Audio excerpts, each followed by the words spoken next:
الرحمن الرحیم رب اشرح لی صدری ویسر لی امری واحلل عقدۃ من لسانی یفقہوا قولی. السلام علیکم ورحمۃ اللہ وبرکاتہ. ناظرین، پروگرام دعا کیجیے کے ساتھ آپ کی خدمت میں حاضر ہیں. آج ہم انشاءاللہ نعمتوں کے زوال سے بچنے کے لیے دعاؤں کے بارے میں بات کریں گے. حقیقت یہ کہ ہمارے پاس جو کچھ بھی ہے سب اللہ سبحانہ وتعالی ہی کی طرف سے ہے. جیسے قرآن پاک میں آتا ہے وَمَا بِكُم مِّن نِّعْمَةٍ فَمِنَ اللَّهِ، تمہارے پاس جو بھی نعمت ہے وہ سب کی سب اللہ تعالیٰ کی طرف سے. اگر انسان غور بھی کرے تو بات بھی درست ہے، کیونکہ کون سی چیز ایسی ہے جو ہم نے خود بنائی ہو یا خود اگائی ہو یا خود تیار کی ہو، سب کا سب اللہ سبحانہ تعالیٰ ہی کا دیا ہوا ہے. ہم صرف ان کو استعمال کرتے ہیں، اپنی ضرورت کے مطابق ان کو ڈھال لیتے ہیں، ورنہ ہم ان کے بنانے والے نہیں. نہ ہم بارش برسانے والے ہیں اور نہ زمین سے سبزہ اگانے والے ہیں.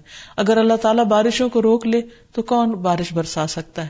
اور اگر اللہ تعالیٰ زمین کو بنجر اور ویران کر دے تو کون ہے جو اس میں کچھ اگا سکے؟ اسی طرح اگر ہمارے پاس بولنے کی طاقت ہے تو یہ بھی اللہ سبحانہ تعالیٰ کی دی ہوئی ہے. اسی طرح کھانے پینے کی بے شمار نعمتیں ہیں، اور بھی بہت ساری چیزیں، اولاد، اچھے ساتھی، دوست، احباب، انسان، اور سب سے بڑھ کر اللہ سبحانہ تعالیٰ کی طرف سے آئی ہوئی ہدایت. یہ تمام چیزیں ہمارے فائدے کے لیے، اور ان کو اگر ہم گننا چاہیں تو گن نہیں سکتے.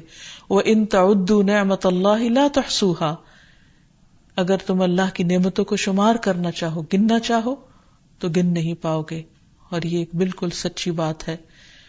تو ہمیں ان نعمتوں کی قدردانی بھی کرنی چاہیے، ان پر اللہ تعالیٰ کا شکر گزار رہنا چاہیے، اور ان کو صحیح جگہ پر صحیح طور پر استعمال کرنا چاہیے اگر ہم واقعی اللہ تعالیٰ کے شکر گزار بندے بننا چاہتے ہیں. تو آئیے دیکھتے ہیں کہ وہ کون سی دعائیں ہیں جو نعمتوں کی حفاظت کے لیے ہمیں سکھائی گئی ہیں، اور اسی طرح وہ کون سے طریقے ہیں کہ جن کے ذریعے نعمتوں کی حفاظت ہوتی ہے اور نعمتیں طویل عرصے تک انسان کے پاس رہتی ہیں اور انسان ایک پرلطف زندگی گزار سکتا ہے. اور اس کے لیے ہم کوشش کے ساتھ ساتھ جب دعا کرتے ہیں تو اللہ تعالیٰ دعاؤں کا سننے والا ہے. جیسے ہم دیکھتے ہیں کہ ایک مرتبہ اکرمہ بن ابی جہل نے، جب نبی صلی اللہ علیہ وسلم نے مکہ فتح کر لیا اور وہ بھاگ گیا وہاں سے اور جا کر کشتی میں سوار ہو گیا، اور جب کشتی ڈوبنے لگی تو کشتی کے مالک نے کہا کہ اب تمہارے بت تمہیں نہیں بچا سکتے، صرف ایک اللہ کو پکارو، وہی تمہاری مشکل آسان کرے گا. تو اس وقت اکرمہ کی آنکھیں کھل گئی کہ اگر اس وقت صرف ایک اللہ کو پکارنا ہے تو یہی وہ بات ہے کہ جو محمد ہمیں اتنے عرصے سے بتا رہے ہیں اور ہماری سمجھ میں نہیں آ رہی. تو بہرحال انہوں نے اس وقت اللہ تعالیٰ سے عہد کیا کہ اگر آج میں یہاں سے زندہ بچ نکلا تو میں محمد صلی اللہ علیہ وسلم کے پاس حاضر ہو کر اسلام قبول کر لوں گا. تو بہرحال انہوں نے اپنا عہد پورا کیا اور پھر اسلام کی بہت ساری خدمت بھی کی. تو اس میں ہم دیکھتے ہیں کہ انہوں نے ایک مرتبہ سچے دل سے اللہ تعالیٰ کو پکارا تھا اور ان کی پکار سن لی گئی، دعا قبول ہو گئی اور ایک بہت بڑے طوفان سے وہ بچ نکلے. تو اسی طرح ہم میں سے ہر شخص کو اپنی زندگی میں ضرور اس بات کا تجربہ ہوتا ہے کہ وہ کہیں نہ کہیں مشکل میں مبتلا ہوتا ہے اور پھر اللہ تعالیٰ کو پکارتا ہے اور اللہ تعالیٰ اس کی پکار سنتے ہیں. یہ الگ بات ہے کہ بعض اوقات جب ہمیں اللہ تعالیٰ نعمت سے نوازتے ہیں تو ہم پھر پلٹ جاتے ہیں اپنی ہی دنیا میں اور اللہ تعالیٰ کو بھول جاتے ہیں. تو اللہ تعالیٰ کو بھولنے کی بجائے اس کا ذکر اور اس کا شکر ادا کرتے رہنا چاہیے، اور خصوصاً جب ہم دعا کر رہے ہوں تو ساتھ ساتھ اللہ تعالیٰ کی تعریف بھی کرتے جائیں. الحمدللہ، اللہ اکبر، لا الہ الا اللہ، جو بھی کلمات دل سے نکلے اللہ کی تعریف کے انہی کو پڑھ لینا چاہیے. اور اگر عربی زبان میں نہ بھی یاد ہو تو اپنی زبان میں جو بھی ہم بولتے ہیں اور جس میں ہم اپنے آپ کو زیادہ بہتر طور پر سمجھتے ہیں کہ ہم اللہ تعالیٰ کو پکار سکتے ہیں، اس زبان میں اللہ تعالیٰ کو پکاریں اور پھر محمد صلی اللہ علیہ وسلم پر درود شریف پڑھیں. تو انشاءاللہ اللہ سبحانہ وتعالی دعائیں سنے گا. جہاں تک نعمتوں کے زوال کا تعلق ہے، یعنی نعمتوں کے ختم ہو جانے کا تعلق ہے، تو یہ دراصل انسان کا ایک امتحان بھی ہے اور اس کے ساتھ ساتھ بعض اوقات عذاب بھی. جہاں تک یہ اللہ تعالیٰ کی طرف سے بندے کے لیے آزمائش ہے تو اس بارے میں رسول اللہ صلی اللہ علیہ وسلم نے فرمایا، اللہ تعالیٰ فرماتا ہے جب میں کسی مومن بندے کی محبوب چیز دنیا والوں میں سے اٹھا لیتا ہوں، پھر وہ ثواب کی نیت سے صبر کرتا ہے تو اس کا بدلہ جنت ہے. یعنی اللہ تعالیٰ بندے کو بڑا مقام دینا چاہتے ہیں تو اسے دنیا کی کسی نعمت سے محروم کر دیتے ہیں، لیکن اس وقت ضروری ہے کہ بندہ اللہ تعالیٰ کے فیصلے پر راضی ہو جائے، اس کی رضا پہ راضی ہو جائے. تو جو راضی ہوتا ہے اللہ تعالیٰ اس سے راضی ہو جاتا ہے، اور جس سے راضی ہو جائے رب، اس کے لیے پھر جنت ہی جنت ہے. پھر اسی طرح یہ ہے کہ بعض اوقات انسان کو ملنے والی نعمتیں جب لے لی جاتی ہیں تو وہ اس کے گناہوں کا کفارہ بن جاتی ہیں، کیونکہ بعض اوقات ہم اللہ تعالیٰ کی نعمتیں پا کر وہ شکر ادا نہیں کر رہے ہوتے یا اطاعت نہیں کر رہے ہوتے، تو اللہ تعالیٰ پھر وہ نعمت واپس لے لیتا ہے تاکہ بندہ ہوش میں آئے اور اللہ تعالیٰ کی عبادت کی طرف راغب ہو جس کے لیے اللہ تعالیٰ نے انسان کو پیدا کیا ہے.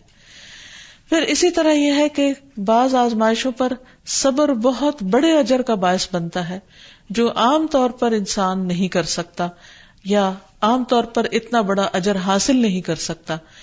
رسول اللہ صلی اللہ علیہ وسلم سے طاعون کے متعلق پوچھا گیا تو آپ نے بتایا کہ یہ ایک عذاب تھا جو اللہ جس پر چاہتا تھا بھیج دیتا تھا، لیکن اس امت کے مسلمانوں پر اللہ نے اسے رحمت بنا دیا. اب جو شخص طاعون کی بیماری میں مبتلا ہو اور اس شہر میں ثواب کی نیت سے صبر کرتے ہوئے رکا رہے اور یقین رکھتا ہو کہ اسے صرف وہی مصیبت آ سکتی ہے جو اللہ تعالیٰ نے اس کے لیے لکھ دی ہے، تو اسے شہید کے برابر اجر ملے گا.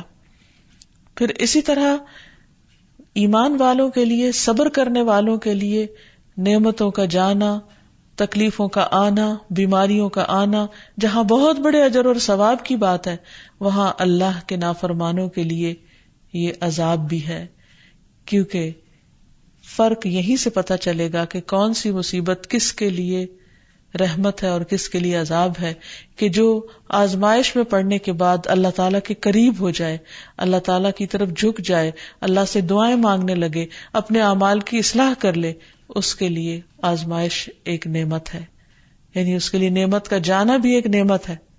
اور جو شخص نعمت کے جانے پر، آزمائش کے آنے پر اللہ تعالیٰ سے ناراض ہو جائے اور اپنے رویے میں کوئی تبدیلی نہ کرے، اپنے اعمال کی کچھ اصلاح نہ کرے، تو وہ اس کے لیے عذاب ہی عذاب ہے. جیسا کہ ہم دیکھتے ہیں کہ آل فرعون کو اللہ تعالیٰ نے مختلف طریقے سے آزمایا. ارشاد باری تعالیٰ ہے وَلَقَدْ أَخَذْنَا آلَ فِرْعَوْنَ بِالسِّنِينَ وَنَقْصٍ مِّنَ الثَّمَرَاتِ لَعَلَّهُمْ يَذَّكَّرُونَ. پھر ہم نے آل فرعون کو کئی سال تک قحط اور پیداوار کی کمی میں مبتلا رکھا تاکہ وہ نصیحت پکڑے، لیکن کیا ہوا؟ انہوں نے نصیحت نہیں پکڑی، وہ ایمان نہیں لائے. تو یہ آزمائشیں ان سب کے لیے ایک عذاب تھیں. پھر یہاں ایک سوال یہ بھی پیدا ہوتا ہے کہ نعمتوں کا زوال ہوتا کیوں ہے؟ یعنی آزمائش عذاب تو اپنی جگہ، لیکن نعمتیں کیوں چلی جاتی ہیں؟ اس میں انسان کا کیا ہاتھ ہوتا ہے؟ تو سب سے پہلی چیز یہ کہ انسان جب کسی نعمت کی قدر نہیں کرتا یا اس پر شکر گزار نہیں ہوتا تو وہ نعمت اس سے چلی جاتی ہے. قرآن مجید میں اللہ تعالیٰ فرماتے ہیں أَلَمْ تَرَ إِلَى الَّذِينَ بَدَّلُوا نِعْمَةَ اللَّهِ كُفْرًا وَأَحَلُّوا قَوْمَهُمْ دَارَ الْبَوَارِ. کیا تو نے ان لوگوں کی طرف نہیں دیکھا جنہوں نے اللہ کی نعمت کو ناشکری سے بدل دیا اور اپنی قوم کو ہلاکت کے گھر میں لا اتارا؟ یعنی جب کوئی قوم ناشکری کرتی ہے تو اس سے نعمتوں کا زوال ہو جاتا ہے. ایک اور جگہ پر بھی آتا ہے وَضَرَبَ اللَّهُ مَثَلًا قَرْيَةً كَانَتْ آمِنَةً مُطْمَئِنَّةً يَأْتِيهَا رِزْقُهَا رَغَدًا مِّن كُلِّ مَكَانٍ فَكَفَرَتْ بِأَنْعُمِ اللَّهِ فَأَذَاقَهَا اللَّهُ لِبَاسَ الْجُوعِ وَالْخَوْفِ بِمَا كَانُوا يَصْنَعُونَ. اور اللہ نے ایک بستی کی مثال بیان کی جو اطمینان والی تھی، اس کے پاس اس کا رزق کھلا ہر جگہ سے آتا تھا، تو اس نے اللہ کی نعمتوں کی ناشکری کی تو اللہ نے اسے بھوک اور خوف کا لباس پہنا دیا اس کے بدلے جو وہ کیا کرتے تھے. پھر اسی طرح غرور اور تکبر نعمتوں کے زوال کا سبب بنتا ہے. اور تکبر کہتے ہیں حق بات کا انکار کرنا، اپنے آپ کو بڑی چیز سمجھنا اور صحیح بات کو نہ ماننا. ایک شخص نبی صلی اللہ علیہ وسلم کی موجودگی میں بائیں ہاتھ سے کھانا کھا رہا تھا تو آپ نے اس کو منع کیا اور کہا کہ دائیں ہاتھ سے کھاؤ، تو اس نے کہا میں دائیں سے نہیں کھا سکتا. تو آپ نے فرمایا تم کبھی نہ کھا سکو اور وہ مرتے دم تک پھر اپنا دایاں ہاتھ اوپر نہیں اٹھا سکتا تھا. تو اس سے یہ پتہ چلتا ہے کہ بعض اوقات انسان جب اللہ اور اس کے رسول صلی اللہ علیہ وسلم کی کسی بات کو واضح طور پر ماننے سے انکار کر دیتا ہے تو اس پر بھی انسان کا امتحان ہو جاتا ہے. پھر اسی طرح نعمتوں کی نسبت اپنی طرف کرنا کہ ہم یہ سب کچھ اپنی محنت سے کر رہے ہیں اور ہماری کوشش ہے، اور اللہ سبحانہ وتعالیٰ کا شکر ادا نہ کرنا. اس سلسلے میں ہم دیکھتے ہیں کہ قارون کو اللہ نے بہت کچھ دے رکھا تھا، لیکن وہ اسے اللہ کی رحمت یا اللہ کا انعام نہیں سمجھتا تھا. وہ کہتا تھا قال انما اوتیتہ علی علم عندی، کہ یہ سب کچھ تو مجھے اس علم کی بدولت ملا ہے جو مجھے حاصل ہے، یہ تو میرا اپنا کمال ہے، میری اپنی محنت ہے. پھر کیا ہوا؟ فخسفنا بہ وبدارہ الارض، ہم نے اس کو اور اس کے گھر کو زمین میں دھسا دیا.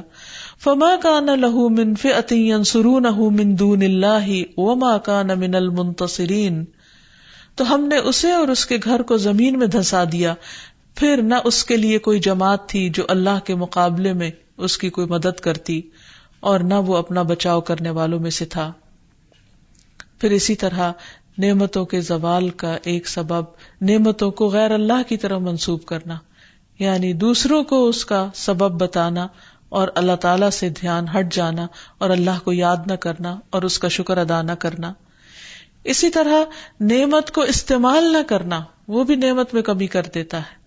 قرآن مجید میں آتا ہے وَيْلٌ لِكُلِّ هُمَزَةٍ لُمَزَةٍ الَّذِي جَمَعَ مَالًا وَعَدَّدَهُ يَحْسَبُ أَنَّ مَالَهُ أَخْلَدَهُ.